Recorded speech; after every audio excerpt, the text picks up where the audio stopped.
ମାତ୍ର 5% ସୁଧ ହାରରେ ସରକାର ଦେବେ ଲୋନ୍, ଦରକାର ନାହିଁ କୌଣସି ଗ୍ୟାରେଣ୍ଟି। ମାତ୍ର 5% ସୁଧରେ ମିଳିବ ସରକାରଙ୍କ ଋଣ, କୌଣସି ଗ୍ୟାରେଣ୍ଟି ଆବଶ୍ୟକ ନାହିଁ। ଆସନ୍ତୁ ଜାଣିବା ଏହି ଖାସ୍ ସ୍କିମ୍ ବିଷୟରେ। ତେଣୁ ଭିଡ଼ିଓକୁ ଆରମ୍ଭ କରିବା ପୂର୍ବରୁ ଆପଣ ସମସ୍ତଙ୍କୁ ଅନୁରୋଧ, ଯେଉଁମାନେ ଏପର୍ଯ୍ୟନ୍ତ ଆମ ଚ୍ୟାନେଲକୁ ସବସ୍କ୍ରାଇବ୍ କରିନାହାନ୍ତି ଆପଣମାନେ ଏବେ ହିଁ ଆମ ଚ୍ୟାନେଲକୁ ସବସ୍କ୍ରାଇବ୍ କରନ୍ତୁ। ଆଉ ଏହି ଭିଡ଼ିଓକୁ ବହୁତ ମାତ୍ରାରେ ଲାଇକ୍, ସେୟାର ଓ କମେଣ୍ଟ କରନ୍ତୁ। ତେବେ ଚାଲନ୍ତୁ ଡେରି ନ କରିକି ଆଜିର ଭିଡ଼ିଓକୁ ଆରମ୍ଭ କରିବା।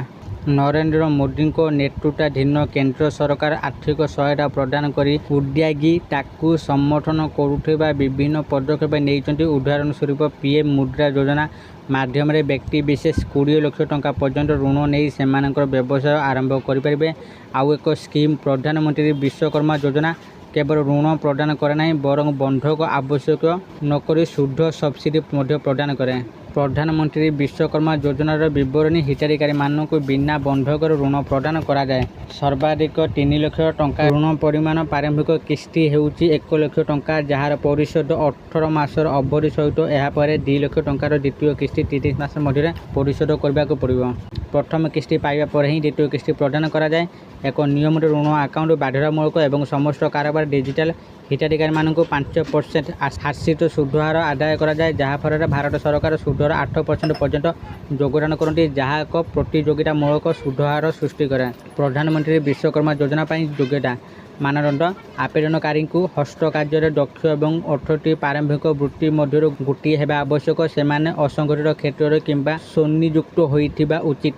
ପଞ୍ଜୀକରଣ ପାଇଁ ସର୍ବନିମ୍ନ ବୟସ 18 ବର୍ଷ। ଗତ 5 ବର୍ଷ ମଧ୍ୟରେ ସ୍ୱନିଯୁକ୍ତ ବ୍ୟବସାୟ ବିସ୍ତାର ପାଇଁ ସମାନ ସରକାରୀ ଋଣ ଯୋଜନାର ପୂର୍ବରୁ କୌଣସି ଅଂଶଗ୍ରହଣ ହୋଇନଥିବା ଜରୁରୀ। କେବଳ ପରିବାର ଜଣେ ସଦସ୍ୟ ଏହି ସୁବିଧା ପାଇପାରିବେ, ଯାହା ପତି କିମ୍ବା ଅବିବାହିତ ପିଲା ଭାବରେ ପରିଭାଷିତ।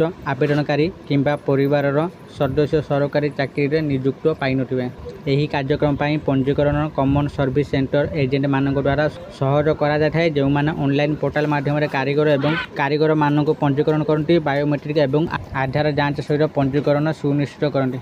ତାଲିମ ସମୟରେ ସୁଯୋଗ। କାରିଗରମାନେ ଆଧୁନିକ ପ୍ରଯୁକ୍ତି ବିଦ୍ୟାରେ ତାଲିମ ପାଆନ୍ତି। ତାଲିମ ସମୟରେ ସେମାନଙ୍କୁ ଦୈନିକ 500 ଟଙ୍କା ଭତ୍ତା ମିଳିଥାଏ ଓ ଉନ୍ନତ ଉପକରଣ କ୍ରୟ ପାଇଁ 15,000 ଟଙ୍କାର ଏକ ଇ-ଭାଉଚର ପ୍ରଦାନ କରାଯାଏ।